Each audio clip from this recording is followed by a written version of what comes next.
Estaba viendo el chat aquí. Ya, sí, me pusieron la Moderna. Me carga hacer mezcla, pero bueno, en filo. Ya que me pregunta, eh, yo tenía una objeción de conciencia respecto a eso, ya, porque yo me informé bastante bien al principio, por lo que era, lo hablamos tantas veces acerca de los métodos de producción de los distintos tipos de vacunas. Entonces, hay un tema ahí que tiene que ver con la gente que tiene, por así decirlo, ciertas visiones éticas respecto del uso de líneas celulares de embriones o de fetos que fueron, digamos, abortados, ya que se sacaron de clínicas abortivas. Ya ese es un tema que tiene que ver como con ética. Y Moderna y Pfizer obviamente tienen ahí un tema discutible. Ya, entonces, como les comentaba anteriormente, esta pregunta de aquí, si ustedes se fijan, chiquillos, nosotros tenemos acá 23 pares de cromosomas. 23 pares de cromosomas significa que ustedes tienen 46 cromosomas en total. Cada cromosoma tiene un centrómero, que es el punto de angostamiento donde se unen las dos cromátidas. Por lo tanto, si yo hablo de metafase de la mitosis, yo reconozco 92 cromátidas en total, porque tengo 46 cromosomas, o sea, cada cromosoma tiene dos cromátidas, 46 por 2 son 92 cromátidas, ¿ya? De los famosos 23 pares, ¿ya? Y si yo voy a identificar centrómeros, entonces yo puedo decir, bueno, si tengo 23 pares de cromosomas, en metafase tengo 46 cromosomas, o sea, 46 centrómeros y 92 cromátidas.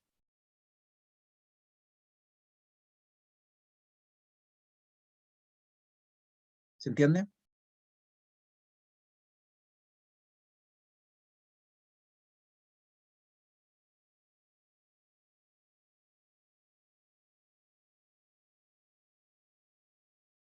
¿Sí? Ya, chiquillos, entonces voy a retomar lo que habíamos estado viendo en clase. En esta diapositiva, o sea, en esta diapositiva que estuvimos viendo en clase, estuvimos diciendo que la meiosis, ¿no es cierto?, era un proceso que tenía por objetivo la producción de gametos o células sexuales, las cuales en los pluricelulares, ¿no es cierto?, se encontraban en ciertos órganos, no se encontraban en cualquier parte, se encontraban en ciertos órganos y tejidos. Estas células sexuales tienen la capacidad tanto de hacer mitosis como meiosis, a diferencia de las células somáticas o no sexuales que solo pueden hacer mitosis, ¿ya? Recuerden que no todas las células de un pluricelular, que se supone que expresan diferenciación celular, la diferenciación celular es un proceso de expresión genética que permite que la célula se especialice en una función y que se diferencie, es decir, exprese ciertos genes y reprima otros. Entonces, a partir de una sola célula original, se originan más de 200 tipos celulares distintos de células, como sucede en el caso del cuerpo del ser humano o de un mamífero.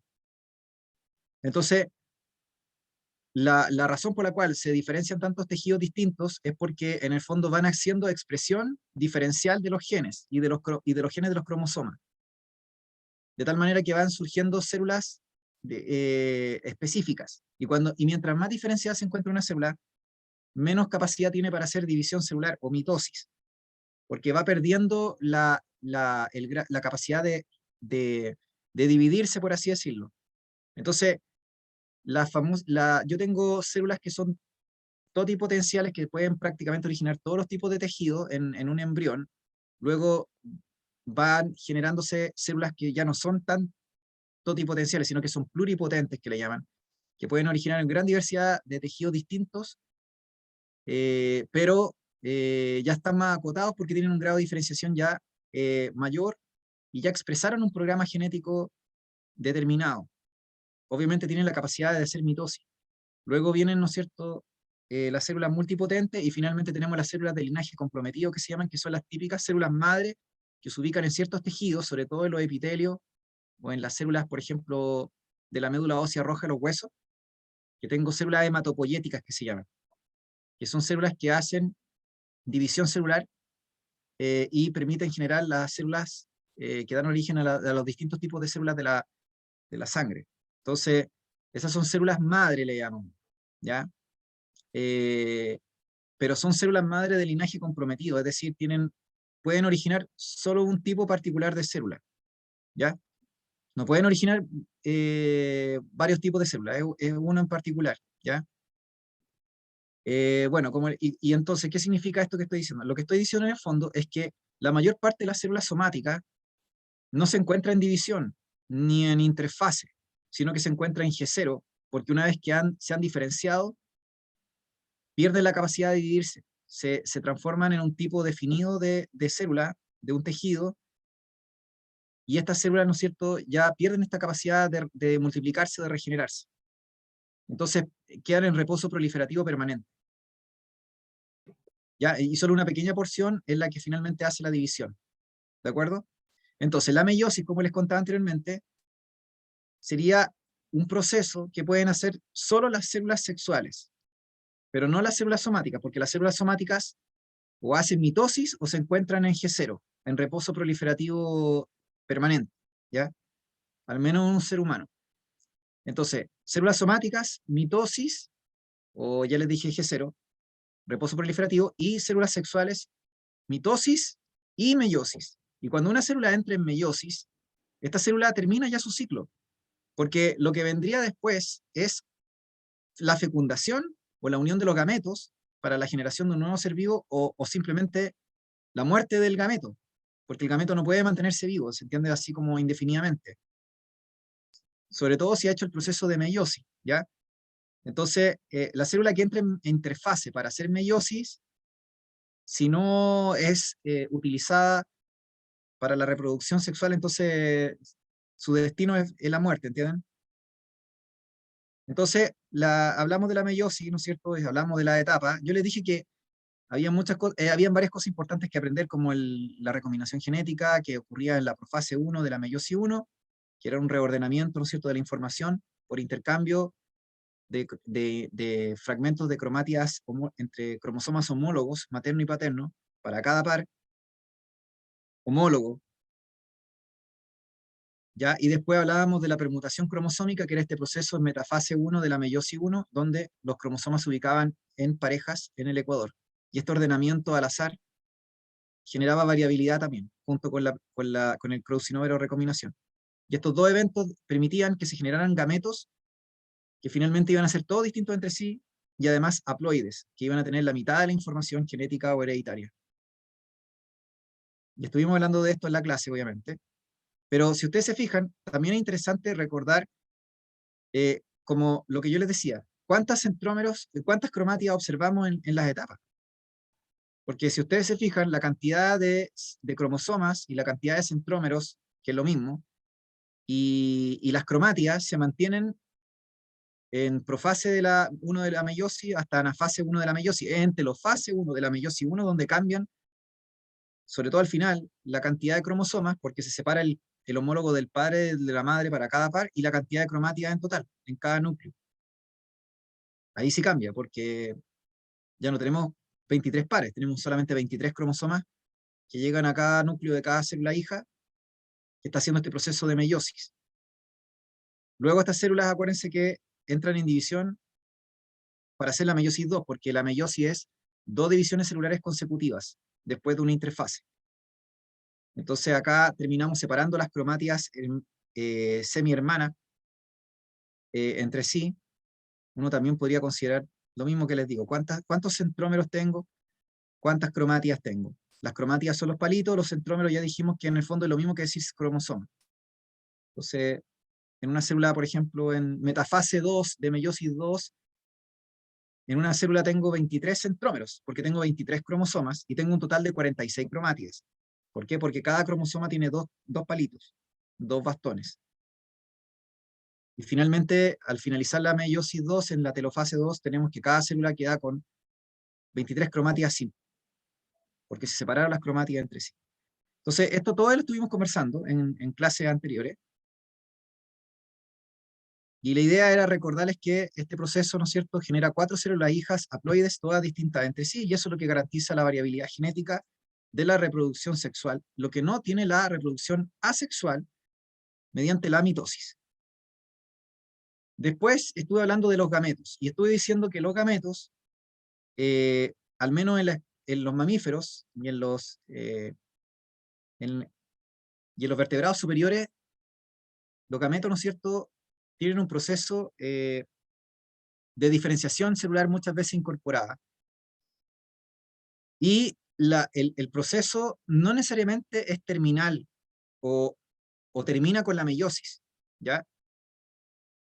Y la otra cosa que también es interesante como hablar es que el proceso de la meiosis, en el caso de las hembras de mamíferos y en el caso específico de la especie humana, es incompleta, no se completa, a menos que haya fecundación. Por lo tanto, la meiosis es un proceso inconcluso.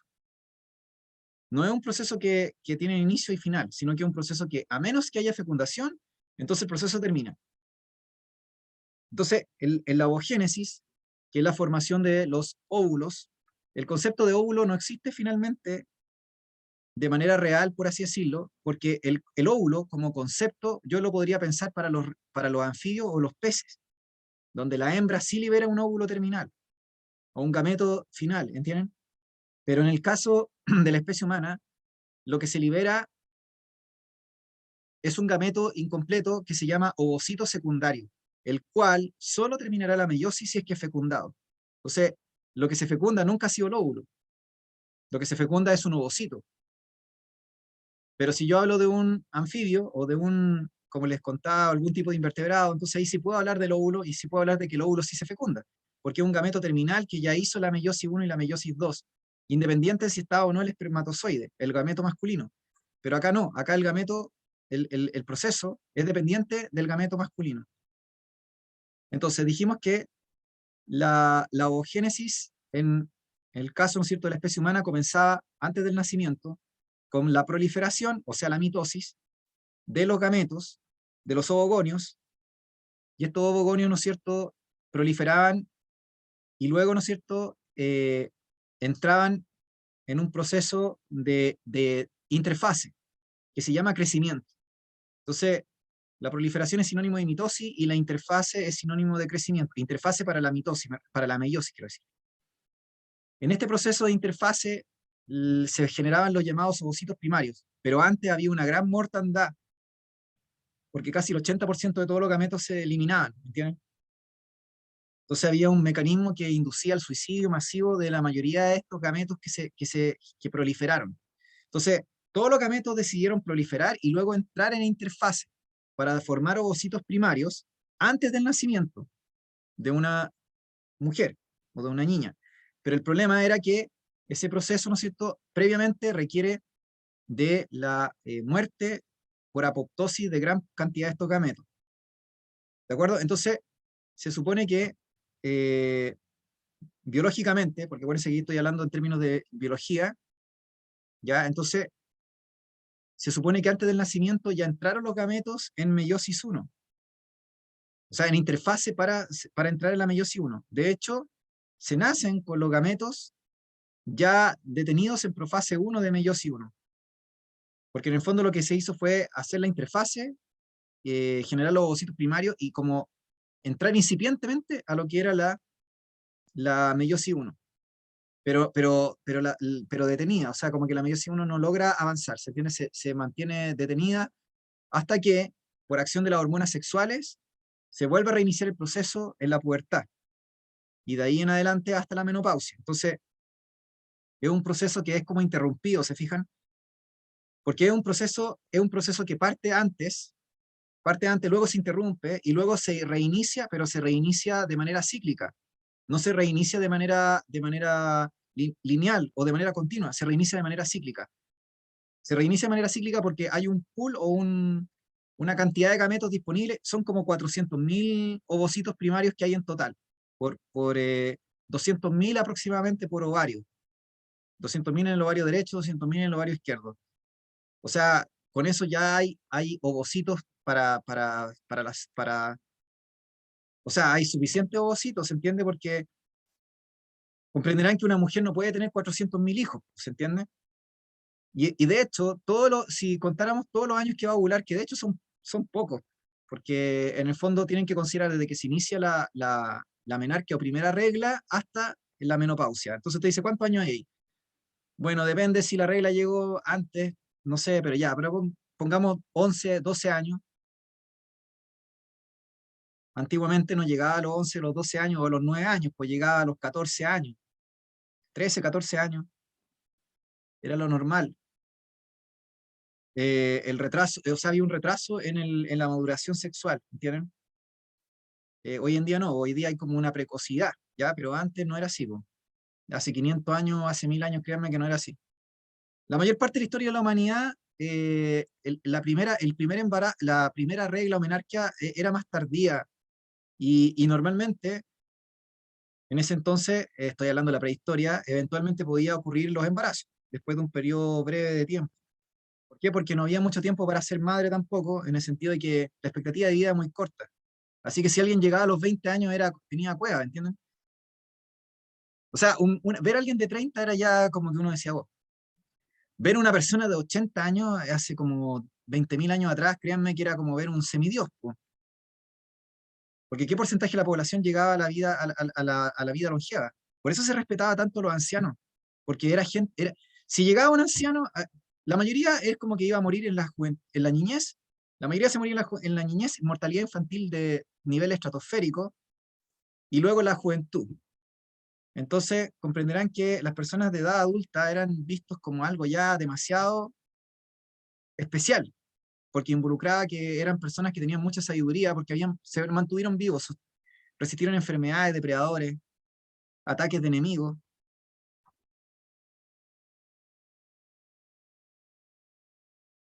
Exacto, entonces si ustedes se fijan, entonces el periodo, o sea, hay gametos para de sobra, o sea, hay demasiados gametos, entonces si se reclutan aproximadamente entre 6 a 11 cada ciclo menstrual, solo uno finalmente llega finalmente a madurar, y es el que finalmente se transforma en ovocito secundario, que es el producto de la meiosis uno en un ciclo menstrual normal.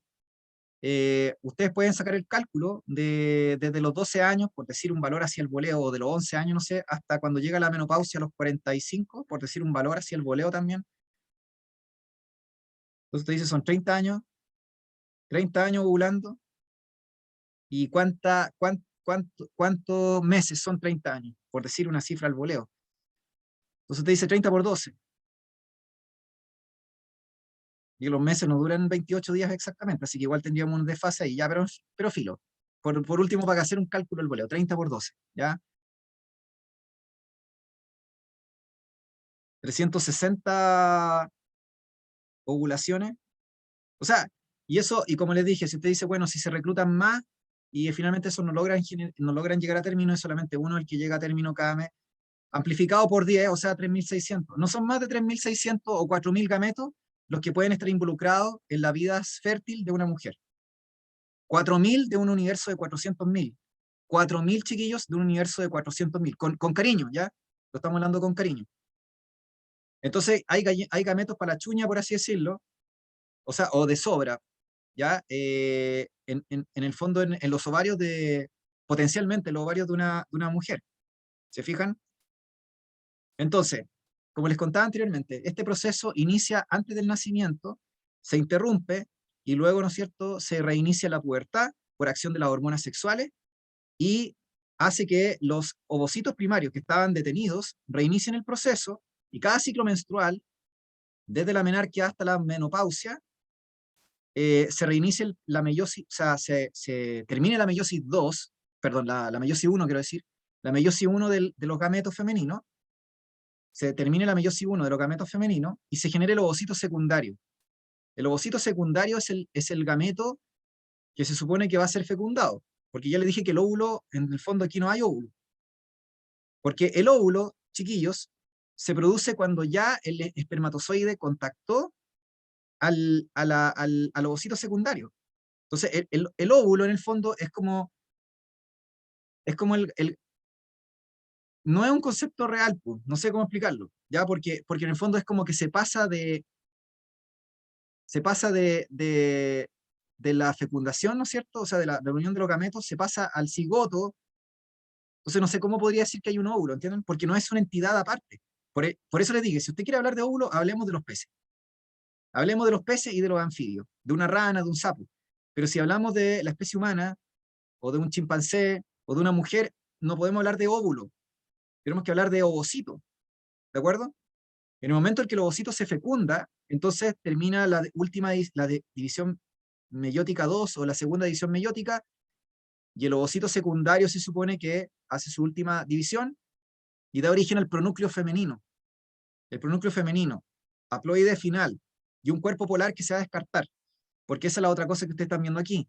Hay un sacrificio de las células o de los cuerpos polares para producir un solo gameto gigante, porque no sé si ustedes se han fijado por qué los huevos, alguien se podría preguntar por qué los huevos son tan grandes, o más bien dicho, por qué los huevos o los óvulos, se han puesto a fijar, chiquillos, que alguien me dice, alguna vez yo le pregunto a alguien, ¿usted ha visto una célula? Y me dice, no, nunca he visto una célula. ¿Y cómo que no? ¿Y qué son los huevos? Los huevos de gallina. Usted me dice, no es una célula. ¿Cómo que no es una célula? Es una célula. Es un gameto, pero es una célula. Haploide, pero es una célula. Y de hecho, algunos huevos que probablemente ustedes han comido han estado fecundados también. Cuando uno compra huevos de campo, hay algunos que están fecundados. Tienen un color de la yema diferente. ¿Sí? Entonces, en el fondo, el óvulo es una célula gigantesca. Y fíjense que se sacrifican a las otras células, porque deberían producirse 4, porque son 2 divisiones celulares consecutivas para producir 4 células en total, pero se sacrifican las otras 3 porque lo que yo quiero es tener un huevo que tiene una gran cantidad de material, que tiene una gran cantidad de vitelo, de ribosoma, de proteína, de ácido graso, de reservas en lípidos, necesarias para el desarrollo inicial del embrión.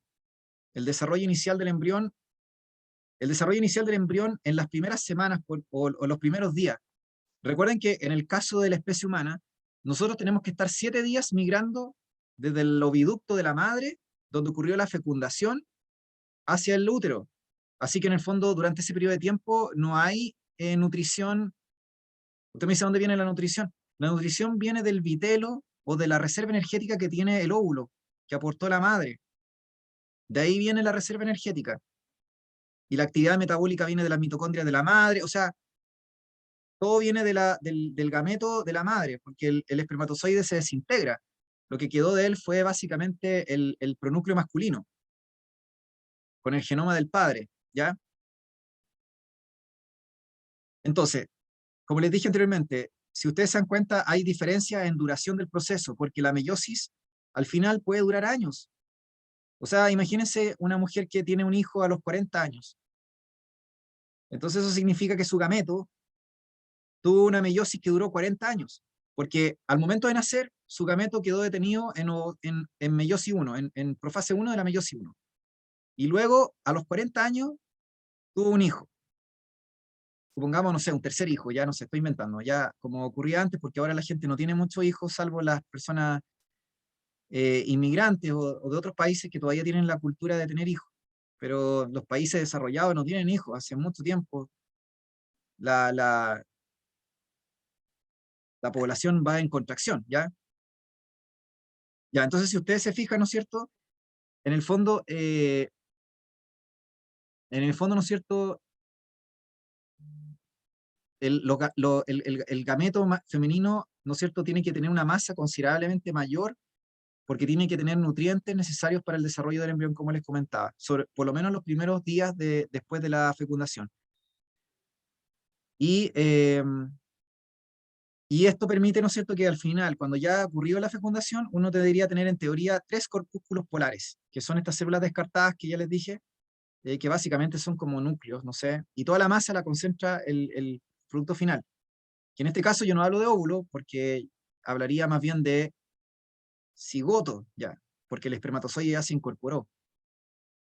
Entonces, el proceso dura años, como les contaba, la meiosis dura años en una mujer, porque dura el tiempo que demoró en fecundarse el gameto. Así que si el gameto estuvo 40 años ahí detenido, y luego, ¿no es cierto?, fue fecundado, la meiosis duró 40 años. Por eso es que hay más riesgo de que, en el fondo, puedan nacer hijos con algún tipo de alteración genética mientras mayor sea la edad de la madre.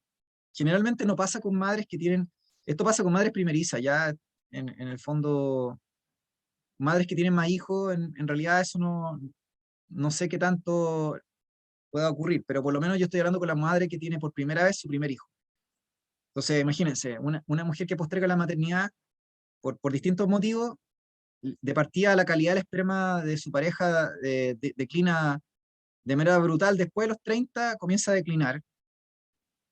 O sea, los hombres se están volviendo infértiles, literalmente, por toda la porquería que andan circulando, ¿ya? Entonces, no necesitamos de una conspiración por las vacunas para hacer que todos queden estériles y ¿no es cierto?, se elimine el exceso de población que hay, ya sino que con la cantidad de porquería circulando, de toxinas, agentes cancerígenos, microplásticos y todo lo demás, eh, es como natural que haya disminuido tanto ¿cómo se llama?, la tasa de fecundidad y la calidad del esperma masculino, ¿sí? Pero también, como les comentaba, el tema es que el óvulo está expuesto a mayor daño genético. Entonces, mientras más tiempo pase, antes de que pueda ser madre una mujer, mayor probabilidad hay de que pueda existir algún tipo de anomalía genética en el gameto, por la cantidad de tiempo que estuvo expuesto a distintos tipos de agentes contaminantes, de drogas, de toxinas, de radiación, etcétera. ¿Ya? Entonces, si ustedes se fijan, el proceso de la meiosis en la mujer dura años. Años. ¿Cuál es o sea, piensen, una madre adolescente. O sea, es lo mínimo que podría haber durado. ¿Cuándo tuvo el hijo? Tuvo el hijo a los 14 años. Ya, entonces 14 años duró la meiosis. En cambio, en los gametos masculinos esta cuestión no pasa, esta cuestión es rápida. El proceso de meiosis es rápido. Dura horas. ¿Ya? Entonces es un proceso rápido. La meiosis, porque el proceso de diferenciación espermática es lo que dura prácticamente 2 meses, más de 50 días, ¿ya?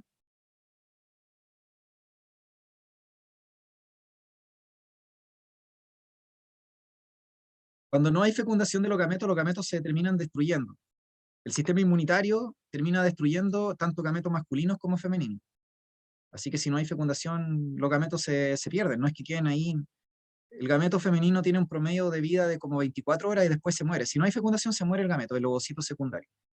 Y el espermatozoide tiene más vida, o sea, puede durar más tiempo.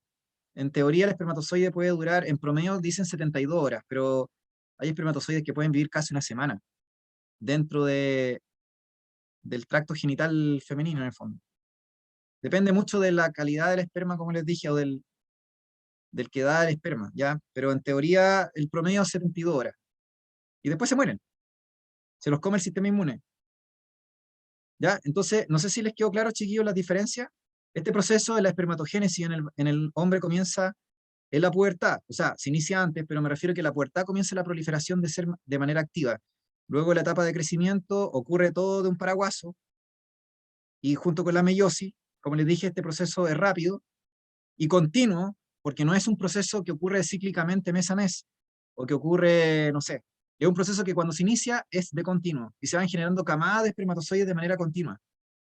Y luego, ¿no es cierto?, de que viene la meiosis, se generan obviamente los espermatocitos secundarios a partir del espermatocito primario, que es el producto de la interfase. Los espermatocitos secundarios dan origen a las espermátidas, las cuales no tienen capacidad de fertilizar ni nada, son células infértiles, porque tienen que diferenciarse en los espermatozoides definitivos. Y ese proceso, como les dije, toma tiempo y necesita de hormonas y tienen que, ¿no es cierto?, tener un proceso en el epidídimo, y hay todo un tema de maduración histoquímica. Entonces ese tema dura tiempo, no es una cuestión así rápida. Pero en cambio el proceso anterior de proliferación, interfase y meiosis 1 y meiosis 2 es rápido. No se olviden, espermatocitos primarios o ovocitos primarios son células 2N4C. Los espermatocitos secundarios o el ovocito secundario es una célula N2C, haploide, pero que tiene 2 cromátidas por cada cromosoma. Y las espermátidas, como el supuesto óvulo, si es que existiera en la especie humana al menos, o el pronúcleo femenino, si usted quiere llamarlo así, son NC. Son haploides y solamente tienen una cromátida como representante de cada cromosoma. Son gametos haploides NC. ¿Ya? ¿Ya, chiquillos? ¿Dudas o consultas?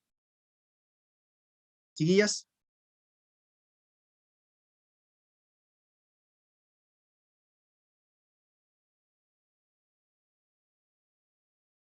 Creo que aquí hay una pregunta de Emre también que es como... La pregunta no creo, no me acuerdo si era del 2000, la admisión 2021 o a 2020, ya ni me acuerdo ya, pero en el fondo es como una pregunta así, como en base a la típica pregunta de esquemas que hacen.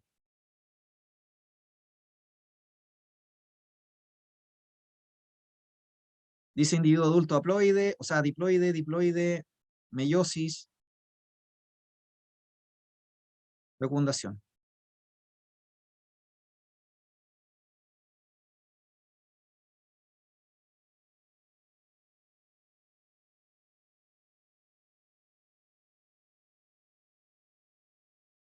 Ya, ¿cuál creen aquí que podría ser la respuesta más correcta, chiquillos?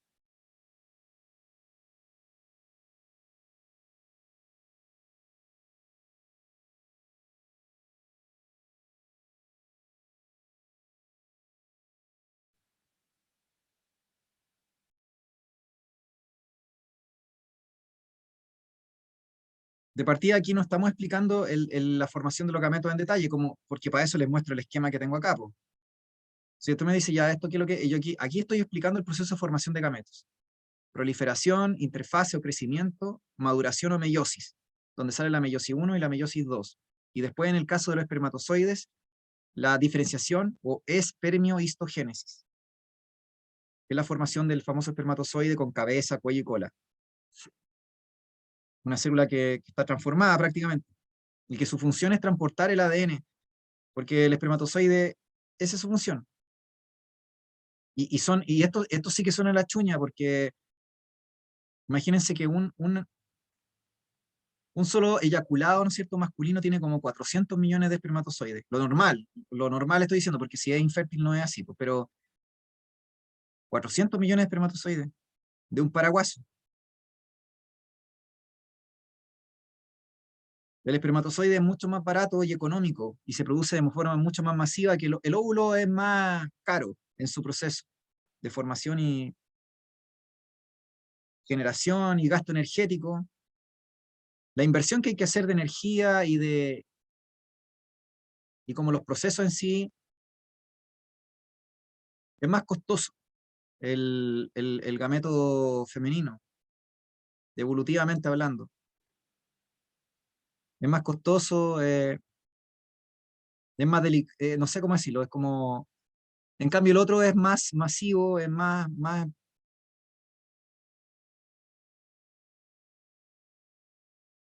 ya, entonces, ¿el mecanismo de formación de gametos? No, porque acabamos de decir que tendría que haber detallado cómo se están produciendo. Acá simplemente digo que tengo un individuo diploide y que produce un gameto haploide. Eso ya lo hemos explicado. Que en el fondo la meiosis es el proceso de formación de gametos haploides a partir de un individuo diploide. Porque a partir de dos juegos de cromosomas terminamos con un solo juego de cromosomas. Y la fecundación restaura la diploidía. La fecundación restaura la diploidía porque hace que dos gametos haploides se junten.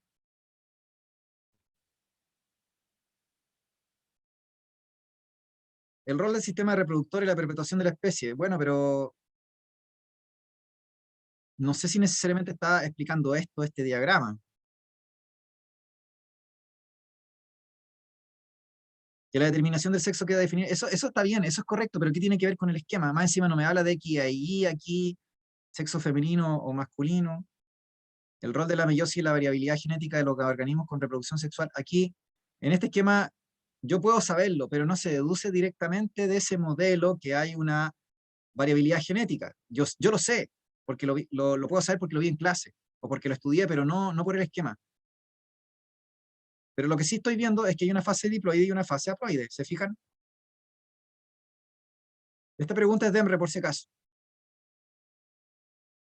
Entonces, como les dije, generalmente váyanse por lo más obvio en las preguntas de Emre, váyanse por lo más... En los gráficos es la misma cosa, lo expliqué cuando partí el curso. váyanse por lo más evidente, por lo más simple, no por lo complejo ni por la sobreinferencia. ¿Se acuerdan que les dije que la sobreinferencia es un problema? Porque la prueba no mide el grado de profundidad ni de creatividad necesariamente, lo que está midiendo es la simpleza, ¿no es cierto? Y cómo atenerse a los datos, a lo que yo veo. Entonces, yo me puedo imaginar muchas cosas y saber muchas cosas, pero yo tengo que tratar de acotarme a lo que veo, ¿se entiende?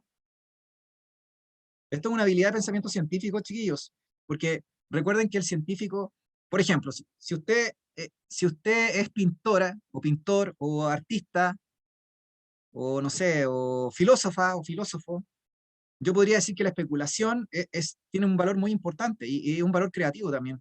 Pero para el científico la especulación no tiene ningún sentido, porque a ellos les interesan basarse en hechos. Entonces, como me da lo mismo, a mí me interesan los hechos, el fenómeno en sí, ¿entienden? O los datos factuales. Entonces, si la persona que es científica se entiende que igual es como muy tajante en ese sentido, po. Entonces, si les pasan a ustedes un gráfico, es como ya, el gráfico muestra esto y chao. Es que, y uno podría pensar muchas cosas, pero no, es como, me atengo a la información. eh, entonces, en ese sentido, si ustedes se fijan, la prensa es como las pelotas, o la prensa sensacionalista, o la gente que no es científica, porque la- los datos los interpretan y sobreinfieren sobre los datos, sobre las tasas de mortalidad, sobre los indicadores, sobre el resultado de la investigación. La gente se pasa rollo, la gente no es... En cambio, alguien puede decir, mira, vamos a fijarnos solamente en los datos específicamente, ¿ya? Y los datos están mostrando una parte de la realidad, porque los datos no muestran toda la realidad. Es una representación pequeña de un fenómeno que está en proceso.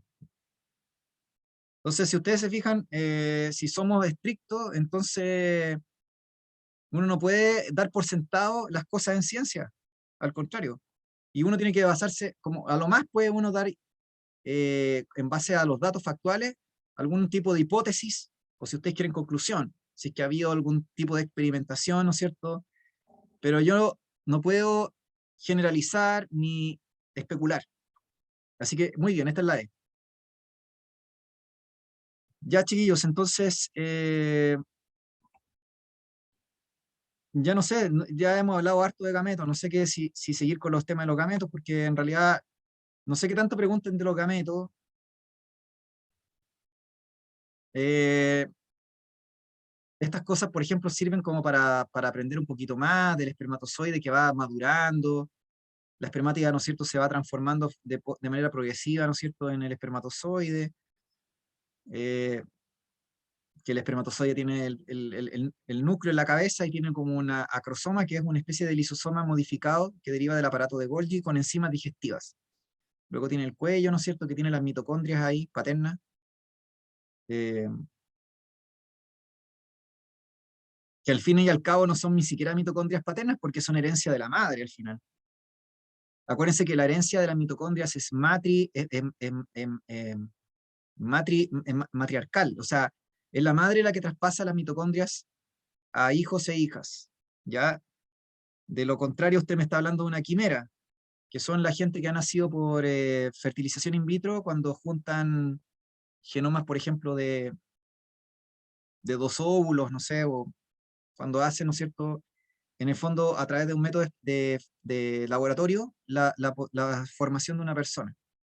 ¿Ya? Una persona quimera sería alguien que tiene dos linajes de mitocondria, que también puede ocurrir cuando hay alguna mujer con alguna problemática genética y utilizan un ovocito de una donadora a la cual le insertan el ADN del cigoto de la madre y el del padre. Entonces hacen ahí, y son tres personas las que participan en la formación de un hijo. O sea, me refiero a los gametos. Ahí también tienen otro ejemplo de quimera, ¿ya? Pero si nos vamos al mundo como natural, en ese sentido, no que está intervenido por la ciencia, por así decirlo, las mitocondrias que porta el padre, al final son mitocondrias herencia de su madre. O sea, entonces, claro, le pertenecen al linaje familiar, pero son en el fondo expresión de lo que era su madre y a su vez que la recibió de su madre al infinito para atrás. ¿Ya? Entonces, las mitocondrias del espermatozoide están ahí agrupadas, ¿no es cierto? Está el flagelo con los microtúbulos que da la colita. Este es como el motorcito, o sea, la formación de ATP aquí para la energía para mover el flagelo. ¿Ya? Esto ya del ovocito ya lo dije. Ah, quizá una cosa que me faltó decir es que el ovocito 2 cuando se ovula, o sea, cuando se libera en un ciclo menstrual, está detenido en metafase 2 de la meiosis 2. O sea que, para terminar la meiosis 2 tiene que haber fecundación. Pero, mientras no haya, o sea, si no hay fecundación, se queda detenido en metafase 2 de la meiosis 2. ¿Ya? El ovocito secundario. Entonces, el ovocito primario está detenido en profase 1 de la meiosis 1, y una mujer nace con estos gametos, y luego cuando después se van reclutando en los ciclos menstruales, y finalmente generamos los ovocitos secundarios, estos están detenidos en metafase 2 de meiosis 2, esperando la fecundación del espermatozoide. Ya, cambiemos de tema. No sé si tienen alguna duda, consulta, chiquillos.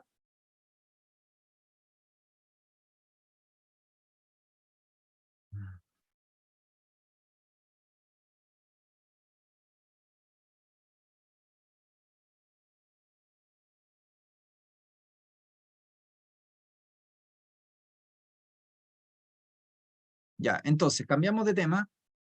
Yo les dije que hoy día al menos íbamos a introducir el tema de las hormonas. Lo íbamos a introducir, ¿ya? Eh, y que en el fondo este va a ser el tema que vamos a ir trabajando, porque de ahí vamos a meter también biomoléculas orgánicas que tienen relación con esto de las hormonas, ¿ya? Entonces, con esto voy a ir cerrando. Eh, bueno, todo lo que explicábamos, ¿no es cierto?, de la mitosis o lo de la meiosis, la reproducción, la formación de los gametos, por ejemplo, y la reproducción sexual, son fenómenos, ¿no es cierto?, que necesitan de una regulación, porque son fenómenos complejos. Entonces, estos fenómenos complejos, sobre todo los pluricelulares, o los animales, o las plantas, en fin, necesitan tener de un sistema que controle el desarrollo, el crecimiento y la reproducción. Entonces, uno de los mecanismos, ¿no es cierto?, que evolutivamente se ha desarrollado los seres vivos para controlar estos procesos y mantener la homeostasia, ¿no es cierto?, vale decir, el equilibrio fisiológico de los seres vivos y el metabolismo, ¿no es cierto?, es a través de mensajeros químicos que se conocen como hormonas, ¿ya? Entonces, las hormonas son sustancias químicas que pueden ser producidas por una célula que libera su secreción o lo que produce hacia, en este caso, hablando de los animales, hacia la sangre. ¿Ya? Porque si fuera las plantas, yo no lo podría decir que libera hacia la sangre, yo diría que lo tendría que liberar a un sistema eh, de fluidos que circula por ella, como el xilema o el floema, por ejemplo, de los vegetales, pero hablando en términos de animales, yo hablo de que tengo sustancias químicas que son producidas por glándulas o órganos que se llaman glándulas, en cuyo interior tienen células endocrinas que son productoras de estas sustancias químicas. Endo significa interno o hacia adentro. Entonces, la secreción endocrina es una secreción interna, distinta a una secreción externa o exocrina, que sería, por ejemplo, la saliva, el sudor que produce la glándula sudorípara, o algún tipo de secreción que produce, por ejemplo, las glándulas digestivas, por ejemplo, hacia el interior del tubo digestivo, o el jugo pancreático, por decirles cualquier cosa, que son secreciones exocrinas, porque en el fondo se liberan después por el ano, ¿entienden? Y está conectándose hacia afuera. Entonces no es algo hacia adentro tiene que involucrar la sangre. ¿Ya? Entonces, la secreción endocrina lo hace la glándula endocrina. Hay glándulas que son mixtas, por ejemplo, que pueden secretar tanto exocrino como endocrino. Hay otras que son solo endocrinas y otras que son solo exocrinas. ¿Se entiende? Porque crino es como de secreción y exo, ya les dije, exo hacia afuera, endo hacia adentro. Entonces la secreción endocrina es una secreción hacia la sangre producida por una glándula en un animal. Porque en una planta no puedo hablar, eh, de esto, ¿se entiende? Hablaría, pero en un sistema diferente. No es una secreción hacia la sangre, es una secreción, y no hablo de una glándula tampoco, hablo de tejidos. Hablo de tejidos ahí, no hablo de glándula, ¿ya? Pero aquí estamos hablando de los animales fundamentalmente. Entonces, las células endocrinas producen, como les decía, productos. Estos productos pueden ser de distinta naturaleza química, pueden ser proteicos, o de proteína, o polipéptidos, pueden ser grasas, por ejemplo, o pueden ser también de algún tipo, de algún otro tipo de naturaleza, derivadas de aminoácidos, en fin. Entonces, el tema es que habría que empezar a explicar a qué se refiere con estas moléculas. Entonces ahí tendría que empezar a hablar de biomoléculas orgánicas, que en el fondo es lo que tengo que hablar, ¿ya? Voy a avanzar un poco y de ahí voy a retomar el tema de biomoléculas para que no queden colgados los que esto no lo han visto. Entonces, si yo tengo una célula que produce algo, un producto, ese producto, por ejemplo, si es de naturaleza proteica, eh, ese producto tiene una masa y un tamaño considerable. Es microscópico, pero tiene un tamaño considerable. Entonces, para salir hacia el torrente sanguíneo, tiene que salir por una parte especial. No sale por cualquier parte, tiene que salir por una parte donde estén los capilares de la sangre o del sistema circulatorio con poros, que son literalmente como hoyos por donde pueden entrar o salir sustancias. Es como cuando usted tiene una botella con agua, no sé, o la conecta en una manguera, no sé, y le hacen hoyos con un clavo, ¿no? O con un, no sé, con un alambre, y la dejan como colador. Entonces, después abren la manguera y sale como si fuera una especie de ducha, ¿entienden? Entonces, en el fondo los capilares hay regiones capilares donde tienen estos hoyitos. Entonces, pueden entrar o salir sustancias.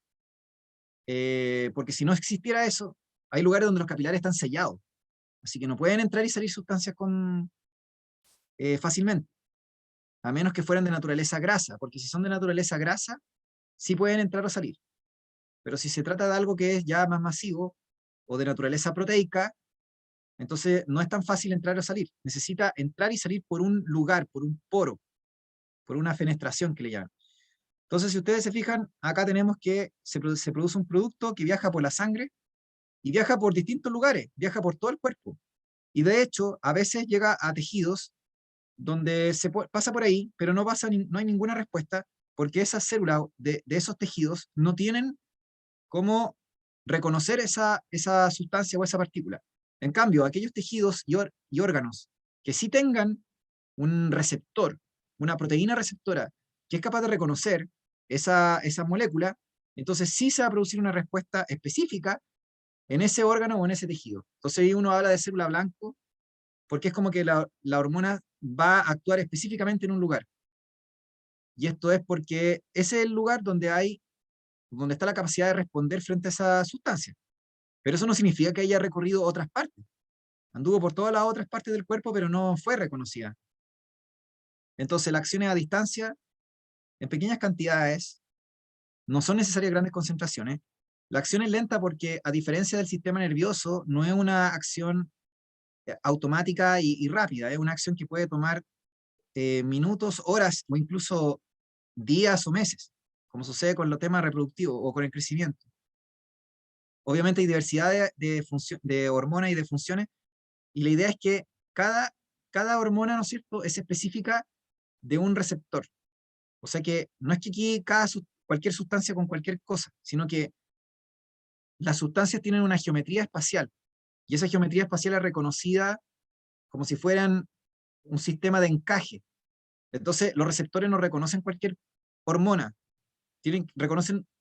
son receptores específicos para un producto específico, ¿entienden? En un tejido o en un órgano en particular. Entonces, no es al lote, por así decirlo. Entonces, existen en general tres grandes grupos de hormonas. En general, porque hay más, podríamos hablar de más, pero en términos, para al menos, de EMRE.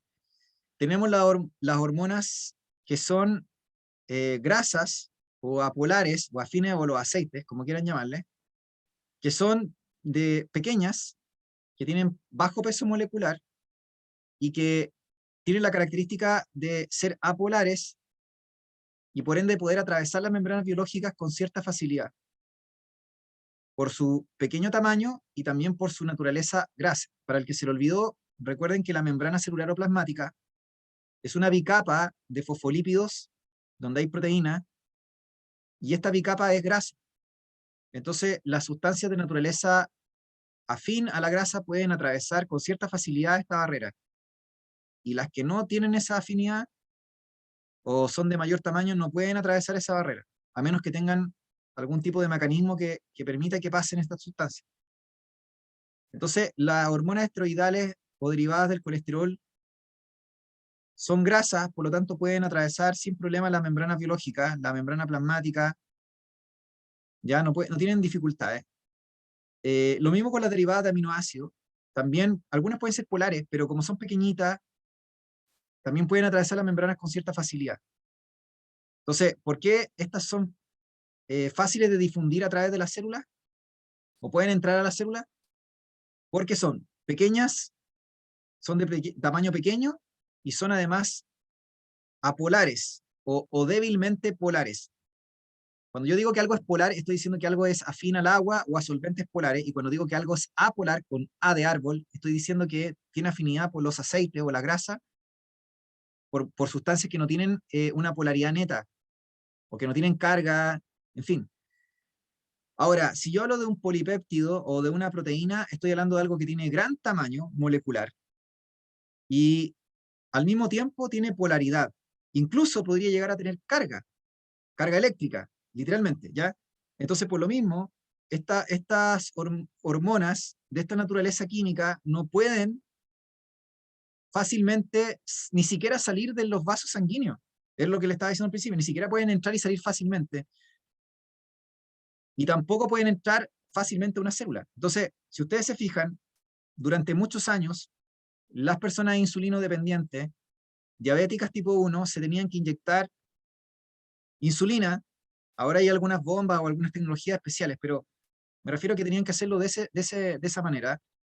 O la gente que tenía problemas de deficiencia de la hormona del crecimiento, también le inyectaban hormona del crecimiento cuando eran niños, ya para poder estimular su desarrollo.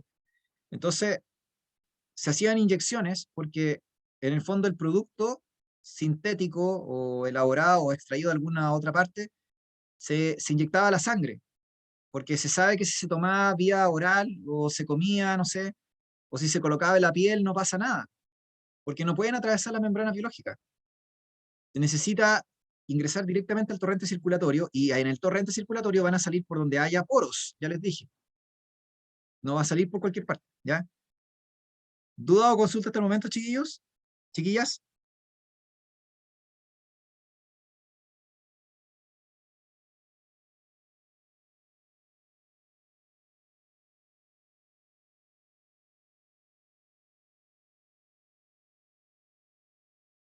Entonces, si ustedes se fijan aquí, las hormonas entonces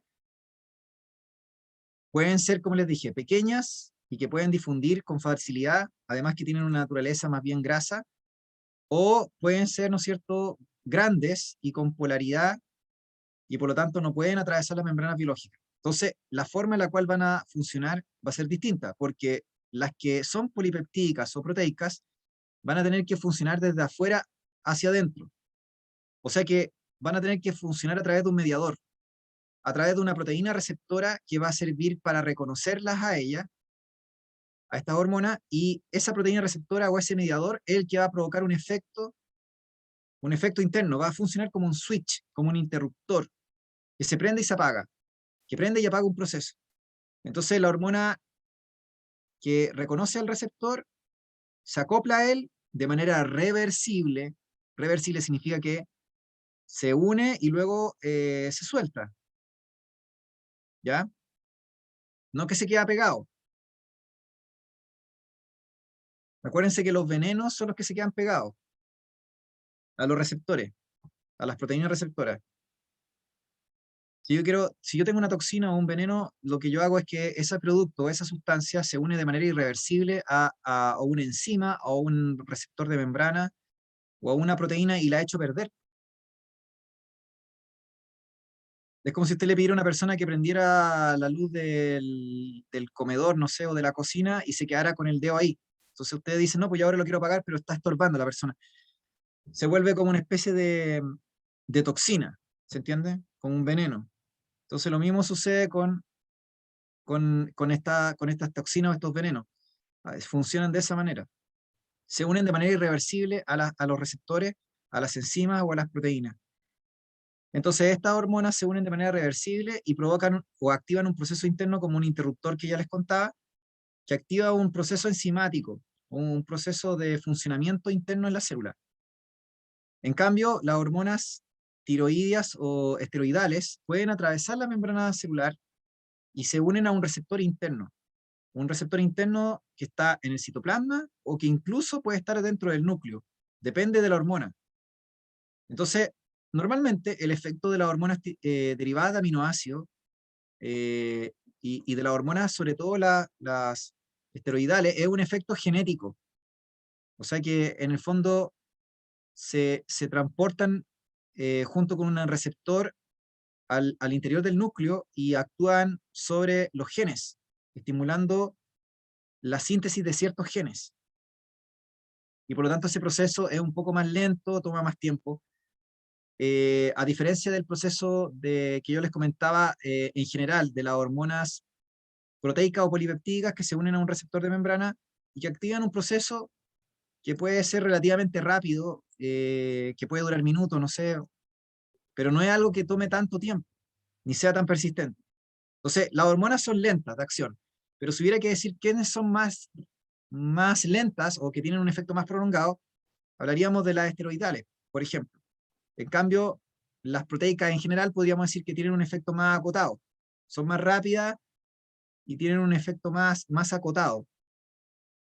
No sé, pues piensen, ejemplo, piensen en una persona que se inyecta insulina, un diabético insulino dependiente, frente a un descenso frente a un alza de la glicemia, perdón, o porque tiene que comer, no sé, respecto de una persona que se inyecta esteroides anabólicos porque, no sé, supongamos que quiere incrementar su masa muscular, no sé, un físico-culturista, no sé, estoy pensando, que quiere alguien quiere incrementar la masa muscular, no sé qué otro ejemplo podría dar, la gente que hace terapia de cambio de sexo, o sea, de cambio de género, también que se inyecta hormonas sexuales, en este caso ya sea femenina o masculina, ya es un proceso también largo, ¿no es cierto?, y progresivo. Entonces, ahí, si ustedes se fijan, es un efecto genético el que se está induciendo y tiene una duración de más largo plazo. No es como inyectarse insulina, ¿entienden? O hormona del crecimiento. La hormona del crecimiento ahí es como una excepción, porque la hormona del crecimiento sí tiene que ver con la síntesis de genes, ¿ya? Ahí sí, ahí sería un ejemplo de hormona proteica que tiene un efecto genético. Pero la mayoría de las otras tienen efectos enzimáticos directos. Apertura de canales, cierre de canales, transporte de algún proceso, en fin, algo específico. Entonces, la mayoría de las hormonas del cuerpo son proteicas o polipeptídicas. Es como si yo le dijera el 90% o más del 99% de las hormonas del cuerpo son polipeptídicas o proteicas.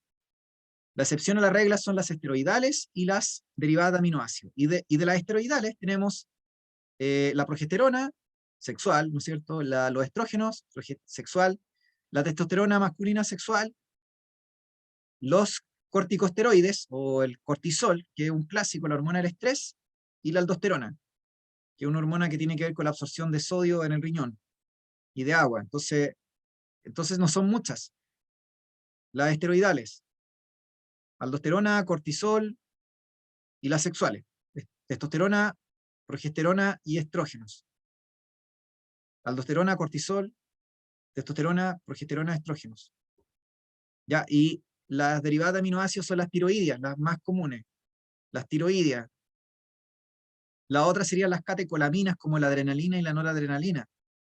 Pero lo más común es que uno hable de las hormonas tiroideas como las derivadas de aminoácidos. Entonces, si ustedes se fijan, todas las otras hormonas, las conozcan o no, la prolactina, la oxitocina, la hormona del crecimiento, la insulina, el glucagón, no sé, la colecitoquinina, el péptido natriurético auricular, las gonadotrofinas, no sé, la hormona estimulante de la corteza suprarrenal, en fin, cualquier cabeza de pescado, o sea, cualquier hormona que se me ocurra, es una hormona de naturaleza polipeptídica o proteica. ¿Ya? Entonces, la mayoría son, insisto, proteica o polipeptídica, y más encima, la mayoría funciona por feedback negativo. O sea que, en el fondo, la mayoría de las hormonas son polipeptídicas o proteicas, y la mayoría funcionan por feedback negativo, y tiene todo el sentido, porque ¿cuál es la biomolécula más importante de la biología? No es, no, la biomolécula más importante de la biología. Entonces ahí volvemos al tema de las biomoléculas, que yo tengo que pasar sí o sí. Dejen ver si le encuentro el tiro una diapositiva. ¿Cuál es la biomolécula más importante de la biología, chiquillos?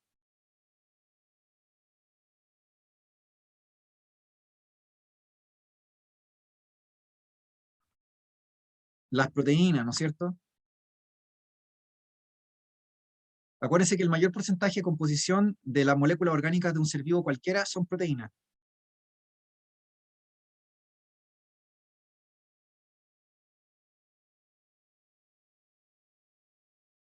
Entonces, las proteínas son junto con los ácidos nucleicos y los carbohidratos, son moléculas orgánicas, o sea, no son moléculas orgánicas. Los carbohidratos complejos, las proteínas y los ácidos nucleicos son macromoléculas orgánicas, son polímeros, son macromoléculas, se forman por el juntarse por reacciones de condensación de unidades menores, pero no que se juntan dos o tres, ¿entiendes? Estoy hablando que se juntan de miles a millones y forman macromoléculas. Los lípidos no, porque los lípidos siempre son moléculas, ¿no? Entonces, ¿cuáles son las moléculas? Las moléculas son,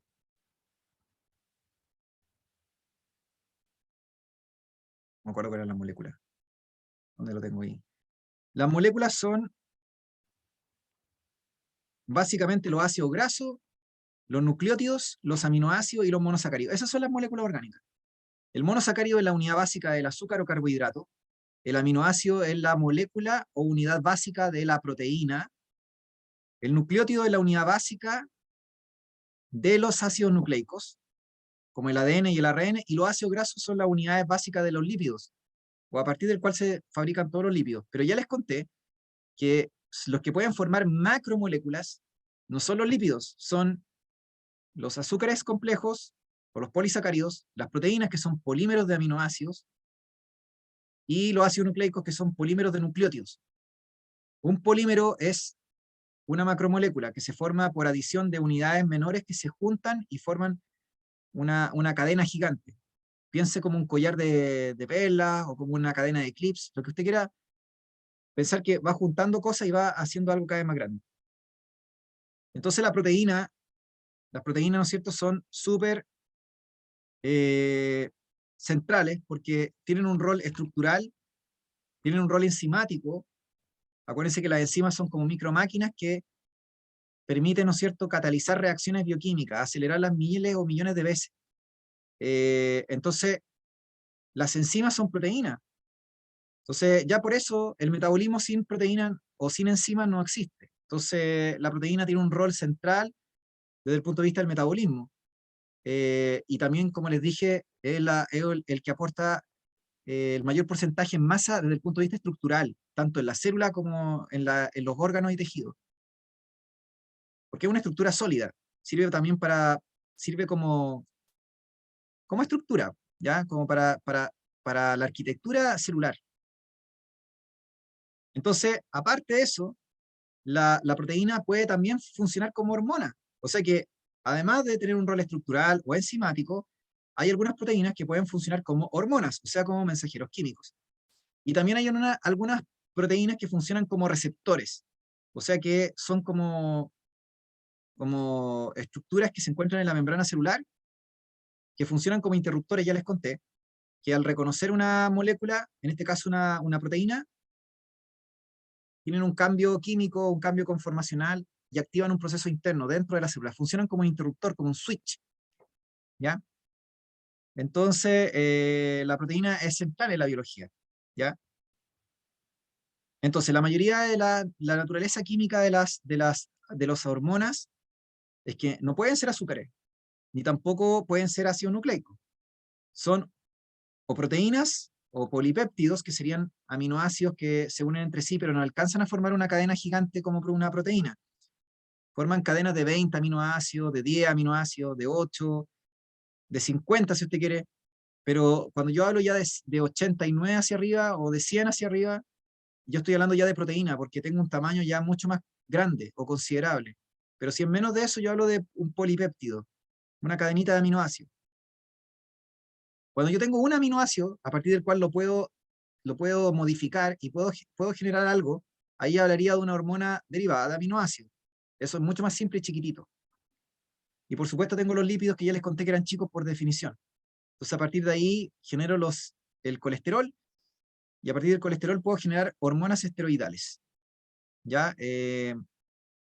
Por lo tanto, el colesterol, si ustedes se fijan, es importante e indispensable para la salud, porque a partir de él se fabrican las hormonas sexuales y los esteroides que controlan, ya les dije, por ejemplo, funciones como el estrés, cuando hablé del cortisol o del control de regulación del equilibrio hidrosalino en el cuerpo, como sucede con la hormona conocida como aldosterona o los mineralocorticoides que se le llama, que se producen en la corteza de la glándula suprarrenal, que es como una glándula que está por sobre el riñón.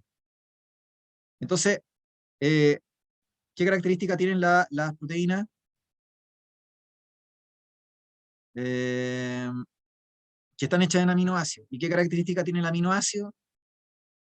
Que es una estructura que está formado por un átomo de carbono central que se une a un grupo amino y un grupo ácido carboxílico, que son grupos súper famosos en química orgánica y que al menos todos estos años en la prueba se han preguntado, porque grupos funcionales en química orgánica en materia PCU, PA antes, PCU, PDT, PTU, PAE, es un tema clásico que tienen que saber los grupos funcionales. ¿Ya? Entonces, el grupo amino y el grupo carboxilo, en torno a un átomo de carbono central, un hidrógeno y un radical, que es una molécula que puede ir cambiando dependiendo del tipo de aminoácido.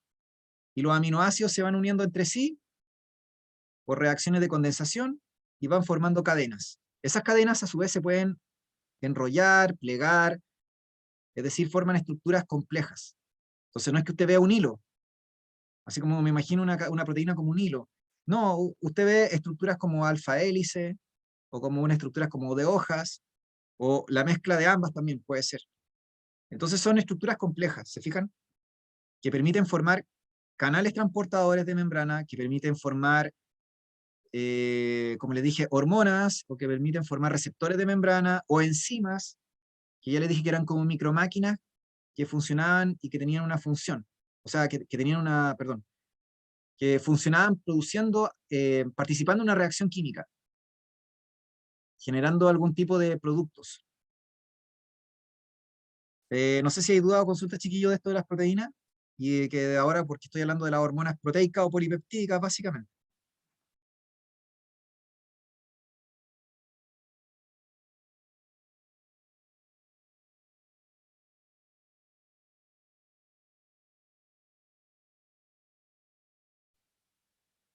No me han dicho nada acerca de la hora, chiquillos. No sé si están motivados o no. Ya, entonces, eso es como para que entiendan. Las proteínas, como tienen estructuras tridimensionales, se supone que tienen una forma que permite, o sea, entre ellas se reconocen. Se reconocen porque son como piezas Lego, tienen piezas de un juego de armar. Se reconocen geométricamente. Por eso que una hormona es reconocida una hormona que es proteica o polipeptídica, es reconocida por un receptor, que es una proteína también. Porque tienen la facultad, como son sólidas y tienen estructuras tridimensionales, se reconocen. Se reconocen como un mecanismo de encaje de llave y cerradura, que es el principio por el cual operan las enzimas. Las enzimas operan reconociendo sustratos, de tal manera que solo el sustrato que reconoce la forma puede, ¿no es cierto?, en- interactuar con la enzima. Si no, no va a haber una catalización de un proceso, ¿entienden? Y lo mismo con los transportadores. Los transportadores son específicos de una sustancia transportadora. Usted me dice, ¿por qué no transportan cualquier cosa? Porque son específicos. Todo lo que involucre la proteína son específicos. Entonces, a ver, ¿cuál sería la única excepción a la regla? La albúmina. Esa sería la única excepción a la regla, creo. La albúmina sería la única, porque ella, no sé, es como un camión es un camioncito de basura. La albúmina puede transportar cualquier porquería en la sangre, pero no sé, no soy bioquímico, tampoco como que tengo mucho conocimiento, pero para mí esa es como una proteína que ahí puede enganchar distintos tipos de sustancias, ¿ya? Parece un camioncito de basura, como les digo, pero en general todas las proteínas, ya sea transportadoras de la sangre, proteínas receptoras de membrana o enzimas, son específicas y reconocen una proteína específica o un sustrato específico.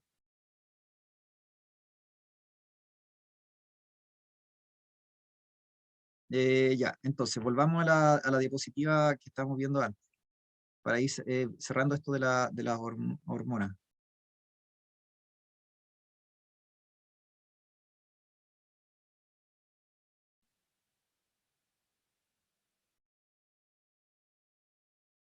Entonces, como le estaba contando recién,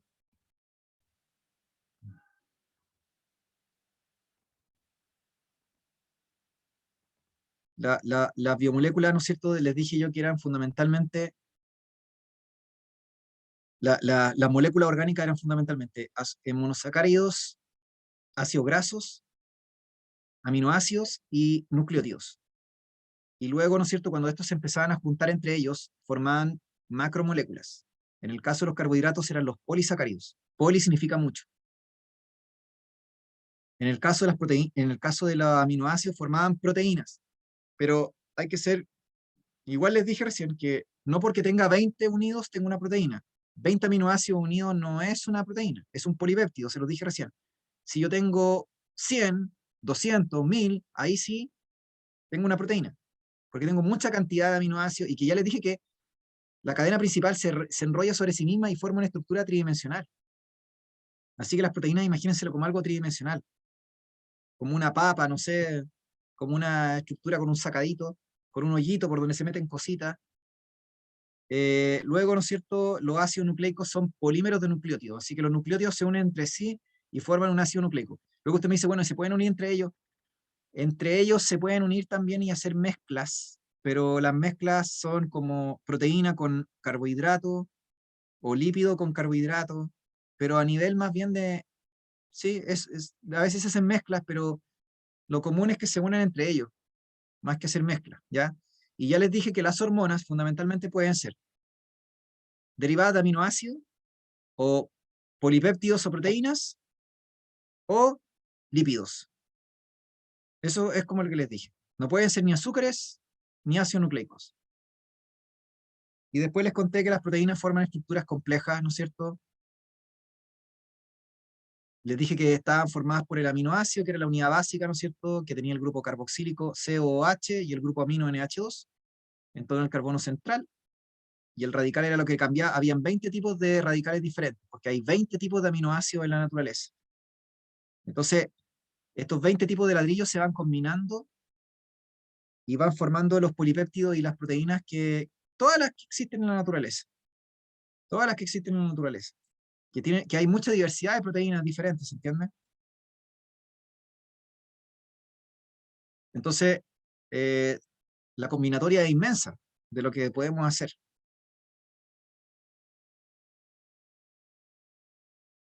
Y les contaba que las proteínas se juntaban y formaban estructuras complejas, que podían ser alfa helicoidales o beta plegada, que le llaman también, o estructuras terciarias o cuaternarias, que ya son como mezclas de estas combinaciones o de estas formas complejas. Pero al final lo que me interesa es que entiendan es que los receptores de membrana son proteínas que reconocen a las hormonas de manera específica. Volviendo entonces a la diapositiva, existen dos mecanismos, y con esto termino, de acción hormonal. Les contaba que era lógico que fuera el feedback negativo o retroalimentación negativa el mecanismo de acción como clásico, como por el mismo motivo que también les contaba que era lógico que la mayoría de las hormonas fueran proteicas, ¿ya? Era como lógico, o derivadas de aminoácidos. ¿Ya? Entonces, el mecanismo de feedback negativo o retroalimentación negativo es un sistema o es una forma que es algo que viene de fisiología y también de teoría de sistemas. Entonces yo no necesito tener retroalimentación negativa solo en un cuerpo, en un animal. Puedo tenerlo en un circuito eléctrico, puedo tenerlo en el water. Entonces usted va al baño y tira la cadena del water y tiene feedback negativo. Qué bonito, ¿sí? Feedback negativo en el water, en el sifón, ¿ya? Entonces, usted dice, ¿qué es el feedback negativo? El feedback negativo, chiquillos, es tratar de mantener el equilibrio. Entonces, lo que pasa es que existen feedback negativos más simples o más complejos. Si estamos hablando de un sistema biológico, obviamente que vamos a entender que es mucho más complejo que la cadena del water, ¿se entiende? ¿Ya? Pero, en fin, o que el mecanismo de regulación de un aire acondicionado, de un termostato de un aire acondicionado, ya porque usted puede decir, ya, ese es más elegante, que es más elegante, ya, porque... Entonces, esto tiene que ver con la definición de homeostasis que les hice a principio de año, cuando éramos más en el curso. Ahí les dije yo, la homeostasis es la mantención del equilibrio fisiológico de un ser vivo dentro de un rango aceptable para la vida. Entonces yo tengo un valor máximo y tengo un valor mínimo. Yo no tengo un valor estático. Yo no tengo que la temperatura es 37 grados y fijo. Yo no tengo que la glicemia es 100 y punto. Sino que tengo fluctuaciones. Y dentro de esas fluctuaciones, en el fondo juegan los seres vivos, ¿entiendes? Juegan los seres vivos. Entonces, el feedback negativo tiene en el fondo la posibilidad de estimular e inhibir. Si yo tengo una respuesta muy débil, el sistema compensa y estimula, porque no quiere que el nivel inferior se caiga o sobrepase el rango inferior. Lo mismo, ¿no es cierto?, por el rango superior. No quiere que la presión de la sangre o la glicemia o la concentración de azúcar en la sangre o la concentración de sodio, no quiere que pase de cierto valor. Porque si pasa de cierto valor salimos del rango y se cae en enfermedad, en patología, y el potencial riesgo es la muerte del ser vivo, ¿entienden? Los seres vivos mueren por hipertermia o por hipotermia. O sea, mucho calor o poco calor. Los seres vivos mueren por exceso no sé, de glucosa o por falta de glucosa. Entonces hay que tener una concentración, hay que tener un marco que es adecuado para la vida y que da flexibilidad, pues chiquillos, si se imaginan si todo fuera estático, las condiciones para la vida serían súper pencas porque serían súper estrictas. Usted se sale de ahí y se muere. En cambio, si te dan un marco de libertad, un margen de libertad para poder sobrevivir, que en el fondo es el principio biológico y evolutivo de la adaptación, pues. ¿Se entiende? Tenemos al menos porque si no, entonces no estaríamos condenados a la extinción. Si las condiciones, ¿no es cierto?, no tuviéramos un marco adaptativo.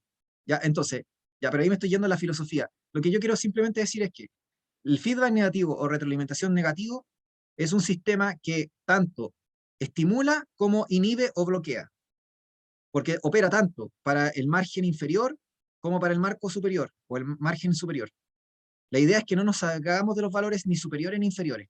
Por lo tanto, si hay un valor fisiológico que aumenta sobre demasiado, yo tengo que suprimirlo de alguna forma. Y lo mismo si cae la variable. Entonces, las hormonas funcionan bajo este principio. Entonces, recuerden, este sistema, en el caso de los animales, opera en paralelo con el sistema nervioso, chiquillos. El sistema nervioso, esto ya es electivo de biología. El sistema nervioso va de la mano con el sistema endocrino. Pero al final es el sistema nervioso el que está coordinando al final todo esto, porque el sistema endocrino no se manda solo, depende del sistema nervioso. El sistema nervioso, al menos así ha evolucionado en los animales, ¿no es cierto?, y en los cordados, en los vertebrados. El sistema nervioso está por sobre el sistema endocrino. De hecho, el sistema nervioso es endocrino, porque las neuronas son células endocrinas. Las neuronas, escuchen bien, la neurona es una célula endocrina. Se le llama célula neuroendocrina, porque cuando libera un neurotransmisor, muchas veces difunde la sangre. Y ese neurotransmisor, que es derivado de aminoácidos en algunos casos, u otras moléculas, tiene un efecto hormonal. Entonces, en el fondo, el sistema nervioso está integrado con el endocrino, ¿ya? Y el sistema nervioso también puede operar como sistema endocrino, solo que el sistema nervioso opera a través de neurotransmisores a través de los nervios y el endocrino opera a través de la sangre, porque dijimos que era más lento, ¿ya? Entonces el feedback negativo, como les dije, mantiene la homeostasis. Ese es su objetivo, que el 99,9% de las hormonas funcionan bajo esta manera, excepto, para efectos de hembra, y con esto cierro, la oxitocina y la prolactina, que serían las excepciones al feedback negativo, que serían feedback positivo, vale decir, romper el equilibrio, porque estamos hablando de condiciones que no son comunes, o que salen de la regla, que es el embarazo, o sea, el término del embarazo, quiero decir, y la lactancia. Y por lo tanto, por eso estamos rompiendo el equilibrio. Y serían las únicas excepciones, al menos para efectos de hembra. El feedback positivo significa que siempre voy a incrementar la variable en un círculo virtuoso, donde cada vez que estimulo, produzco más hormona, y la hormona estimula la glándula para que produzca más hormona a su vez. Entonces es un fenómeno de incremento. Y por lo tanto el efecto fisiológico se incrementa. Y la concentración de la hormona. ¿Se entiende? Entonces es al revés. No sé si se entendió, chiquillos, la diferencia entre feedback negativo y positivo.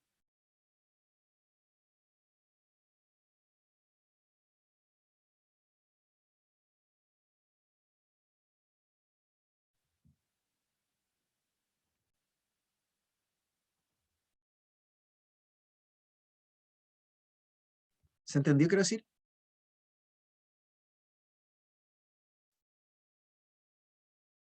Ya, esto se ha preguntado, obviamente, no todos los años, pero sí se ha preguntado a través de esquemas como generales acerca del feedback positivo o negativo. Vamos a ver ejercicios de, o sea, voy a mostrarles preguntas de Embro después donde salen más o menos esquemas de esto. Es una pregunta ya o dos, no es que sean muchas tampoco, y que han salido de vez en cuando. Pero sería bueno que ustedes al menos tengan presente esto que yo les estoy contando, del feedback positivo, del feedback negativo, y también de la naturaleza química de las hormonas, ¿ya? Entonces lo vamos a dejar hasta aquí, chiquillos, chiquillas, lo vamos a dejar hasta aquí. Lo que me falta hablar de ahí, ya entrar de lleno en las hormonas. Entrar de lleno en las hormonas. Miren, antes de cerrar, aquí tengo un ejemplo de feedback negativo para los esteroides sexuales, específicamente la testosterona masculina.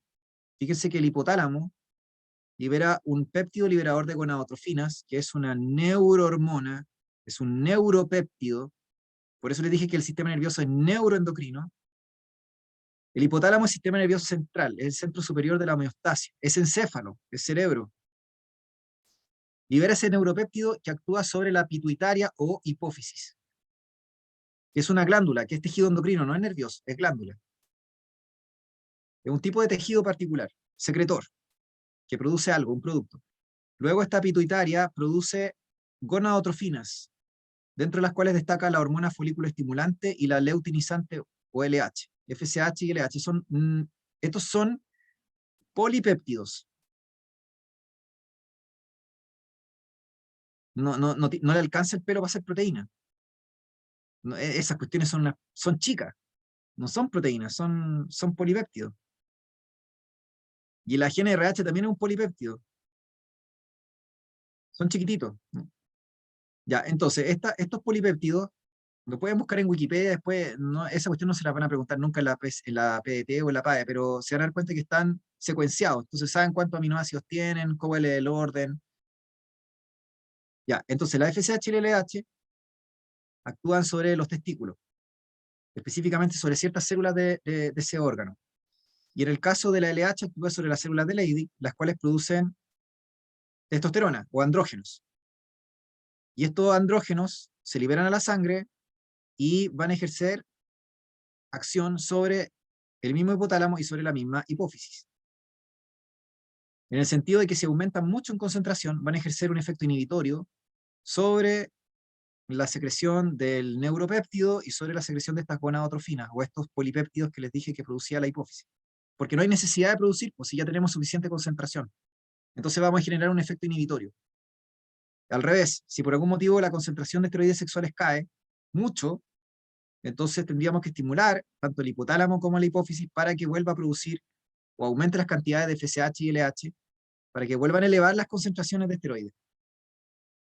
Entonces el sistema se va manteniendo. Igual les conté que el sistema se va pifiando en los varones igual con el tiempo, ¿ya? El sistema va... La edad de máxima fertilidad en los varones, biológicamente hablando,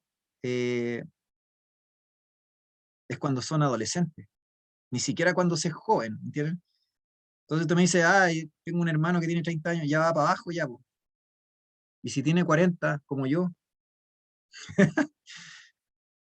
ya, entonces, y mientras más viejo, peor. Ya, ahora eso, claro, hay variaciones, pero yo estoy hablando en promedio, ¿ya?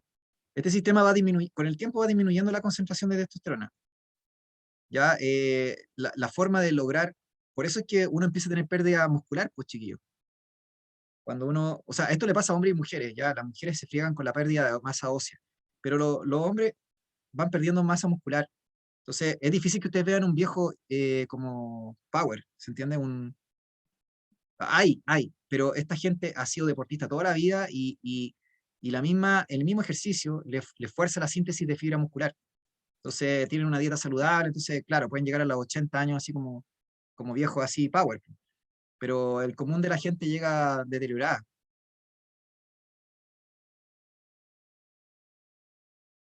Sí,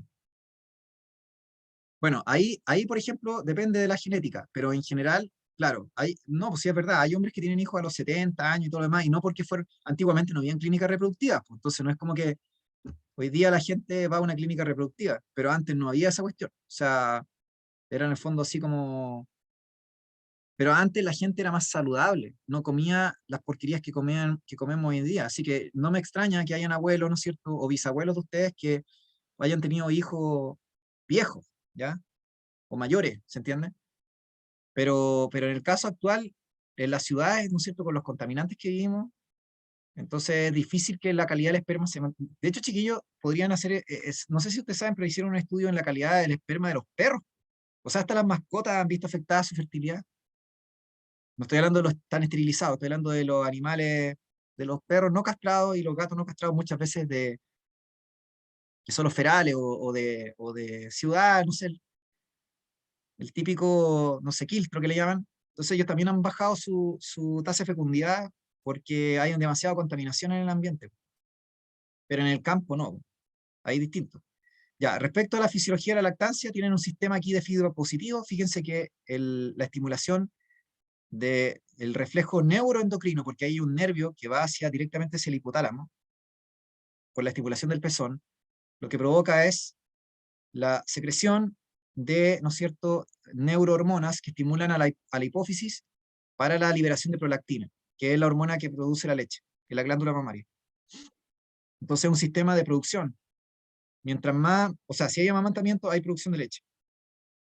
Y mientras más amamantamiento haya, más leche se produce. Si se corta el sistema, o sea, si la mamá deja de amamantar al bebé, entonces se corta la leche.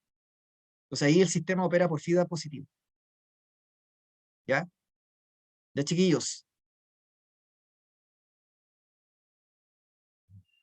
No sé si tienen algún comentario o duda o consulta. Yo creo que la próxima clase voy a mostrarles preguntas, porque eso es lo que más nos importa, ver preguntas, ¿ya?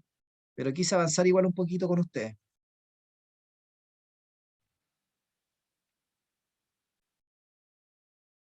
Sí.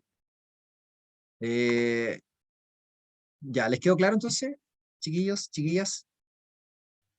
Ya, súper. Recuerden, este tema no es tan importante, ya, pero bueno, tenemos que seguir avanzando igual. Ya, chiquillos, un abrazo, cuídense y nos estamos viendo así todas las clases, ya, de la profe, cargo después del profe Diego, ya. Ya, ok, muchas gracias, chiquillos. Muchas gracias, Karen. Cuídense. Dani, espero que le haya servido la clase. Juli, Maximiliano, Karen, cuídense mucho, ¿ya? Nos vemos. Chao, chao, un abrazo.